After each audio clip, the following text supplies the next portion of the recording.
Jean-Pierre Dionnet, un nom très ordinaire, donc il a fallu que je me fasse un nom. Je ne m'appelais pas Björn Borg, par exemple. Je suis un lecteur compulsif parce que j'ai été en internat jusqu'à la terminale dès la 9e, de classiques d'abord, et puis en parallèle de bande dessinée.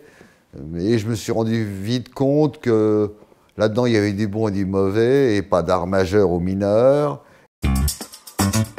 Ma vie était une suite de malentendus qui m'ont réussi. En 65, je vais à Douvres, je vois le 2e concert des Kings, j'apprends l'anglais à cause de You Really Got Me. En 67, je vais à New York. Les dessinateurs que je lisais dans des fascicules Artima, qui s'appelait Sidéral Aventure Fiction, j'y rencontre pour de vrai. Et je me dis, ils existent, certains deviendront des amis pour la vie. Je travaille dans des fanzines, pas payé, puis un jour payé un peu. Ah, c'est super. En 1971, Philippe Druillet, dessinateur chez qui je vais de temps en temps, que je croise pour des projections de diapositives aux arts décoratifs, on appelle ça le musée du Louvre, mais c'est la petite salle à côté, me fait rentrer à Pilote, où René Goscinny me prend comme scénariste de ce qu'on appelait les actualités. Et arrive une jeune génération, dont Druillet et d'autres font partie, comme Yves Gott, comme toute une génération. Je ne sais pas, à cette époque-là, qu'il y a eu du Barouf en 68. Je ne sais pas qu'en 68, Goscinny et autres directeurs de journaux ont été convoqués rue des Pyramides pour qu'on remette en cause leur autorité. Je suis à Pilote, je fais mes actualités, je ne suis pas très bon parce que c'est chansonnier actualité. Mais je fais quelques trucs bien et puis j'arrive à glisser 2-3 histoires de science-fiction. Et Goscinny me convoque et me dit, écoutez, ce que vous voulez faire, j'ai déjà Druillet, j'ai déjà Valérian, j'ai déjà Laureau qui fait un truc avec Serge de Beketch de Minute, parce que lui, il était très œcuménique du moment que ce que les mecs faisaient était bien. Il me dit, il faudrait que vous fassiez votre propre journal. D'ailleurs, moi, je pourrais le faire. Heureusement, ça ne s'est pas fait, parce qu'il était très pudique. J'aurais pas pu faire ce qu'on a fait, même si on n'était pas flux glacial. Donc, je vais bosser à Pilote un temps, faire quelques histoires, même du fantastique, mais avec des gags à la fin. Nikita Mandrika, qui est très influencé, comme nous, par Zap Comics et la liberté que ça représentait, a repris Écho des Savanes, et découvrent vers le numéro 5-6 que leur distributeur est en partie avec la caisse, ils sont dans la merde. Donc il faut qu'ils aillent au NMPP, aux Nouvelles Messageries de la Presse Parisienne. Donc il faut devenir mensuel. Alors il me demande de lui trouver des dessinateurs. Je lui en trouve pas. Parce qu'à ce moment-là, il y a Petillon, qui personne ne veut publier, il y a Francis Mas, qui est en errance. Et on ira chercher à New York Wallace Wood, qui est en fin de carrière. Point final. Arrivé au numéro 10, je viens demander à être payé.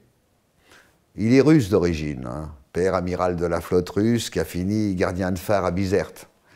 Il m'attrape, il me balance par la fenêtre, il me rattrape par les pieds, pas grave, en dessous il y avait un auvent. Il dit excuse-moi, il dit mais j'arrête. J'arrête parce que financièrement on ne va pas s'en sortir. Je préfère arrêter maintenant. Je vais m'arranger pour qu'on te paye ce qu'on te doit, ce qui a été le cas d'ailleurs. Et on avait, dans un délire mégalomane, vers le 6-7, conçu d'autres journaux. On avait préparé un journal qui s'appelait le Zonard, qui était le journal des banlieues, parce qu'on était plus ou moins de banlieues, plus ou moins chic d'ailleurs, mais banlieusards. Et là-dedans, il y a 2 ou 3 histoires comme Cauchemar Blanc, qui est un film de Kassovitz, de Moebius, sa seule BD réaliste, où il est allé voir des immeubles, il les a dessinés. Qui paraîtra dans Métal. Il y a le garage à vélo, une horrible histoire de banlieue de Druillet, qui paraîtra dans Métal, de banlieue également sordide. Et le 3e journal, c'est Métal Hurlant. On sait, avec Druillet et Moebius, qu'on va faire un journal, mais on ne trouve pas de titre. J'ai retrouvé un logo étoile mécanique, assez lamentable quand même. Mais Mandrika, il combine des bouts de papier, tout à coup, il trouve Métal Hurlant. Alors il dit, vous prenez le titre, il viendra d'ailleurs faire quelques planches avec moi au début, des aventures de Jules Leclerc, un Flash Gordon totalement minable, qui achète un palais, mais le dimanche, et le lundi, il y a le train qui passe devant. Bon, voilà, le niveau. Et donc, avec Druyer et Moebius, on décide de faire Métal Hurlant avec 20 000 francs de capital. Ce qui n'est pas énorme. On a un distributeur indépendant, il part avec la caisse, on doit passer au NMPP. Mais là, le miracle, c'est que tout d'un coup, je vois arriver des hordes. Le moment est venu de types qui ont grandi avec la bande dessinée pour enfants et qui ont envie de faire la bande dessinée pour adultes, ce qui à l'époque n'est pas autorisé. La bande dessinée de loi de 47 est pour enfants. C'est-à-dire qu'on va être interdit au numéro 5 dans les kiosques, les trucs comme ça et tout. Et puis on va être réautorisé vers le 20. Entre-temps, j'ai remarqué en lisant les numéros que je n'ai pas fait beaucoup d'efforts non plus. Hein. Le numéro 14, il y a une couverture heureusement verte de Philippe Cazat avec une fille à poil, sexe épilé. Mais comme elle est verte, j'ai vu le sexe épilé que récemment. Donc l'interdiction sera levée. Alors je vois arriver d'abord un gamin de 16 ans qui m'envoie des dessins par la poste, il s'appelle Serge Clair. Qui va évoluer très vite, et je fais une lettre à sa maman disant c'est pas la peine qu'il passe le bac, et il vient à Paris. Ok, très vite il va devenir le Serge Clair, il va travailler grâce à Manœuvre, dont Rockefolk ne sait pas quoi faire parce qu'il a trop d'énergie, il va travailler pour le New Musical Express, donc faire les concerts comme ça, donc il va trouver un style rock, après il va trouver un style Linkler, après il va faire l'histoire de Métal Hurlant en bande dessinée, et il devient le grand Serge Clair. Et après je vois arriver des Brésiliens, comme Voss et Macedo, qui sont moitié hard rock satanique, avec croix gammée, on se fera engueuler par l'extrême droite, ok, ou Soucoupe volante, les deux. Ils hésitent entre le côté secte, ils sont partis d'une secte qui s'appelle Isozen, où Moebius va passer, mais Moebius, il est imperméabilisé. Il peut tout essayer, il risque rien. C'est des expériences pour lui. Donc je les vois arriver eux. Je vois arriver ce qu'on appelle la ligne claire. Yves Chaland, Ted Benoît, tout ça, etc. Je vois arriver la ligne crade. Ouin, Max, Schlingo, leur père fondateur. Je vois arriver une ligne rock avec Dodo, Benradi, Trambert, Jeannot. Alors Trambert, par exemple, la première fois que j'appelle chez lui, c'est en Bretagne. Alors je dis, je voudrais parler à Trambert, et j'entends « Ah !» Elle dit « Vous voulez dire Bertrand Huon ?» Et me répond alors de son château avec 12 tours, dont 4 à moitié détruites, Bertrand Huon de Kermadec, qu'il a joué banlieue, mais qui était une des plus vieilles familles bretonnes. Je vois arriver plein de gens, et en fait, je ne me pose pas de questions. On est science-fiction, ok. On va rajouter la ligne claire, la ligne crade. Je crois à Margerin depuis le début. Lui, il ne croit pas en lui. Pendant 4 ans, il va faire des bandes qui ne marchent pas. La 5e année, grâce à Manœuvre, il va trouver Lucien. Tout d'un coup, ils vont 100 000 exemplaires. Mais un peu tard, par rapport au bouquin qu'on a fait au début, qui ne se vendait pas. Je continue à m'abreuver de nouveaux talents. Je fais des collections grand format, formidable et tout. Eldorado, hein, parce que ça va rapporter de l'or, à la Dargaud. Il y en a 2-3 qui se vendent, les autres pas vraiment. Je fais une collection Métal Hurlant, de trucs qui doivent se vendre pas mal. Ouais, certains se vendent, mais d'autres pas du tout. Et je fais une collection Piège à loup, ou Piège à loup, je n'ai jamais su vraiment, avec ceux qui sont d'avant-garde, où il va y avoir Schuiten et Renard qui se mettent à vendre des tonnes. Mais à l'époque, ce qui coûte cher, c'est le calage de machine. Donc, on fait des tirages, on ne peut pas, comme aujourd'hui, faire 2000, 2000, 2000. Si on fait 5000, c'est pour 10 ans, ou il faut refaire 5000. Je suis, on va dire, dès le numéro 6-7, rattrapé par les dettes. C'est-à-dire que l'absence de capital fait que, quand je dois escompter une traite NMPP, eh bien, ça me coûte plus cher que ce que ça me rapporte, et je vois un trou se creuser doucement avec une banque de quartier, avec ensuite une banque plus importante, et ensuite après avec la banque des éditeurs, Neuflis, Schlumberger, Mallet. Chaque fois, j'engloutis l'argent dans le trou. Si bien que j'aurai des soucis un jour, parce que un grand groupe, Gallimard pour ne pas le citer, pense que j'ai signé une garantie personnelle auprès de Neuflis, qui pense que j'ai signé une garantie personnelle auprès de Gallimard. Alors j'aurai un procès, donc je sortirai à peu près blanchi avec une petite peine et un petit sursis, que je paierai d'ailleurs, parce qu'on m'a dit sans ça contrainte de corps demain matin, me dit mon avocat. Donc c'est passé. Je vais faire le métal que je veux jusqu'au 50. Alors, en 1979, on fait le numéro 50, où Robial, maquettiste que j'avais trouvé à Mademoiselle Achetante, qui faisait des petites fleurs, s'est mis à faire ses rectangles obsessionnels, pour Futuropolis, maison d'édition qu'il a créée, et pour Métal Hurlant. Alors, on a donc ce beau journal qui, jusqu'au 50, est tout à fait le journal que je souhaite faire.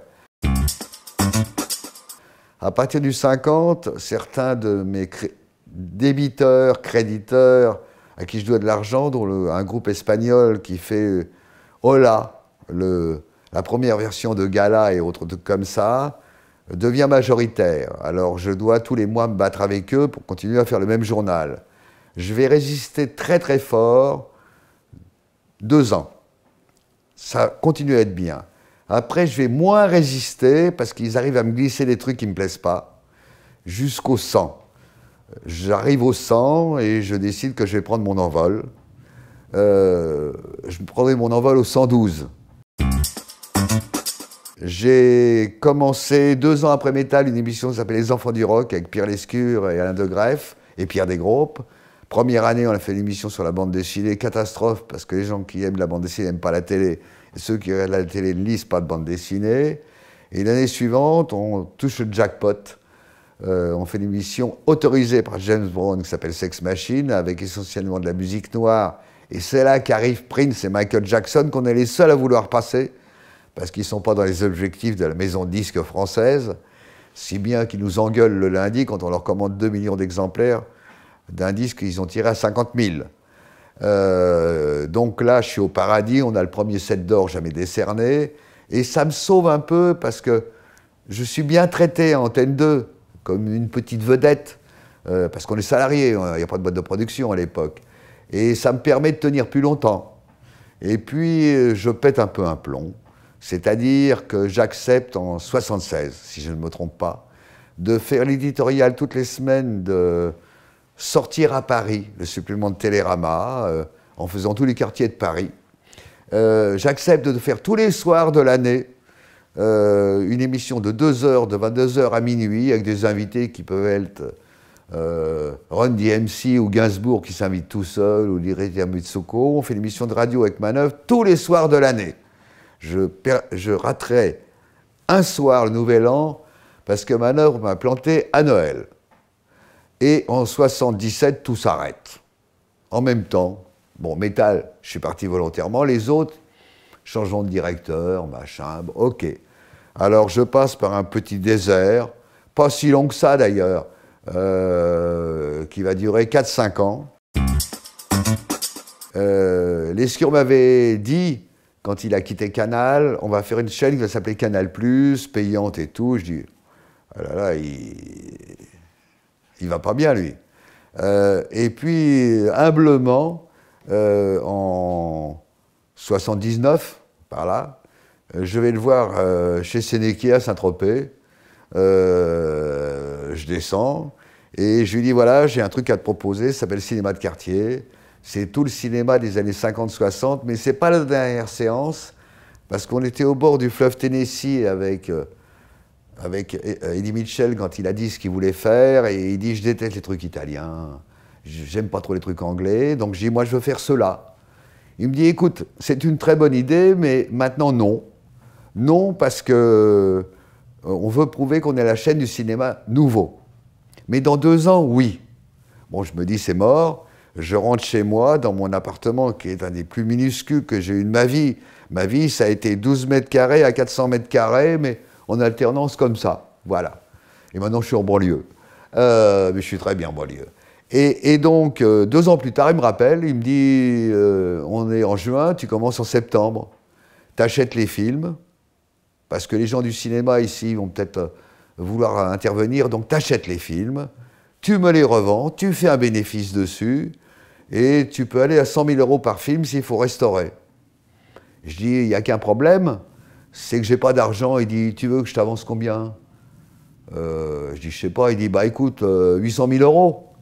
Ça va? Je dis, ouais, ça va. Je vais voir mon banquier qui m'attend en disant, ah, votre découvert de 30 francs a été dépassé. Et je dis, voilà un chèque de banque de... Asseyez-vous, monsieur Dionnet. On va vous placer ça. C'est pas la peine de le placer. Ça repart tout de suite, mais il y aura la même somme tous les mois.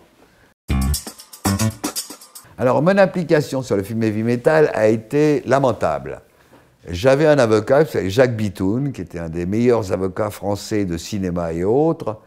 Et en discutant avec les 5 avocats américains qui étaient venus à Paris de Len Mogul, on obtient 250 000 $ pour 5 dessinateurs, dont Bilal, Moebius, Schuiten, Druyer. Je trouve que c'est pas beaucoup, quoi, d'avance. Donc les recettes, c'était sur les bénéfices. Les bénéfices, c'est un film américain, ça n'existe pas. Ils ont tout dépensé à Caracas. Donc, on demande 300, ils disent oui.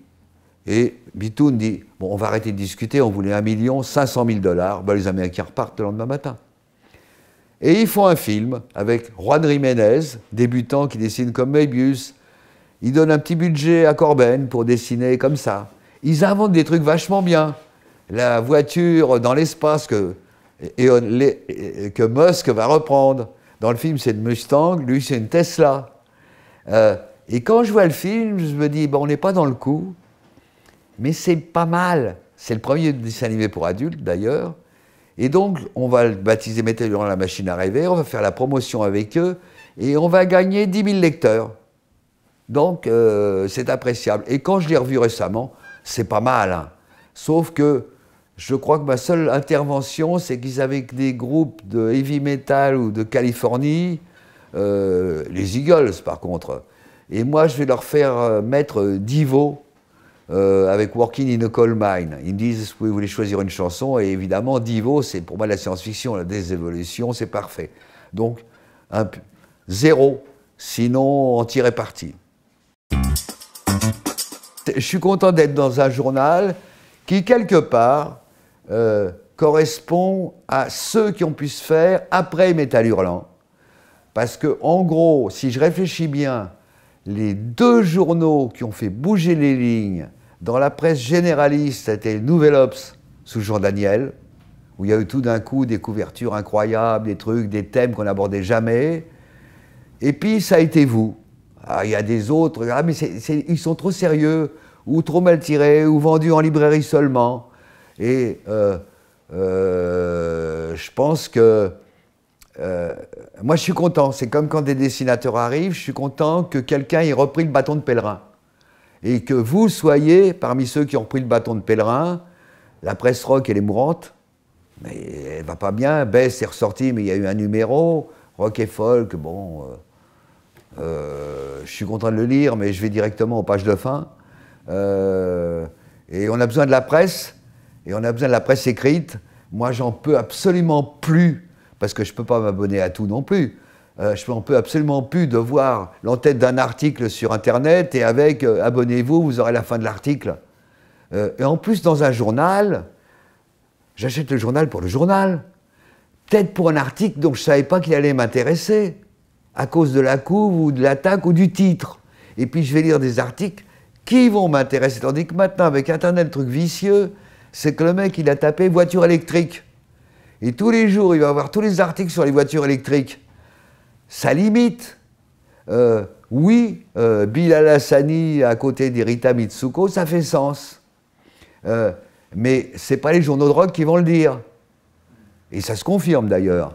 Donc, ouais, on est cousins par alliance.